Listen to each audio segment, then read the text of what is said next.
श्री स्वामी समर्थ. जय श्रीराम. गुरुवारी श्री रामनवमी आहे. त्यानिमित्ताने आपण आज श्रीरामांची उपासना कशी करावी ते या व्हिडिओमध्ये पाहणार आहोत. व्हिडिओ शेवटपर्यंत नक्की पहा. श्रीरामांची उपासना आतुरता नववर्षाची रामजन्माची. भारतीय अध्यात्म परंपरेत राम हे नाव महामंत्र मानले गेले आहे.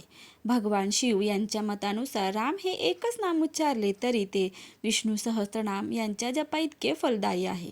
श्री रामभक्तीमुळे जीवनातील 4 पुरुषार्थ धर्म, अर्थ, काम आणि मोक्ष यांची प्राप्ती अत्यंत सुलभ होते. 1. धर्माची प्राप्ती.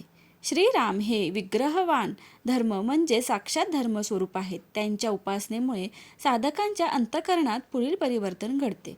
कर्तव्य बुद्धीची जागृती. रामांचे जीवन आदर्श पुत्र, भाऊ, पती आणि राजा म्हणून आदर्शवत आहे. त्यांच्या भक्तीने मनुष्य आपल्या लौकिक कर्तव्यांचे पालन धर्मपूर्वक करण्यास समर्थ होतो. चारित्र्य निर्माण. काम, क्रोध, लोभ यांसारखे अंतःकरणातील विकार शांत होऊ लागतात. सत्य, मर्यादा, संयम आणि शिस्त यांचा स्वीकार होतो. हेच धर्माचे मूलतत्व आहे. अर्थ म्हणजेच धनप्राप्ती. श्रीराम हे भगवान विष्णूचे अवतार असून सीता माता साक्षात लक्ष्मी स्वरूप आहेत. जिथे रामाचा वास तिथे लक्ष्मीचेही स्थैर्य असते. स्थिर लक्ष्मी. रामभक्तीने प्राप्त झालेले धन न्याय, सदाचारपूर्ण आणि कुटुंबात सुखशांती निर्माण करणारे असते.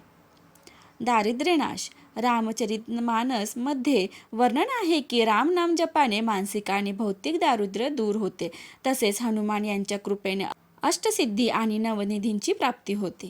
यश आणि प्रगती. रामकृपेने कार्यातील अडथळे दूर होतात. व्यवसाय, नोकरी किंवा जीवनातील प्रयत्नांमध्ये यश मिळते. प्रमोक्ष प्राप्ती. अध्यात्मात राम हे नाव तारक मंत्र मानले जाते, जे जन्ममृत्यूच्या चक्रातून मुक्ती देते.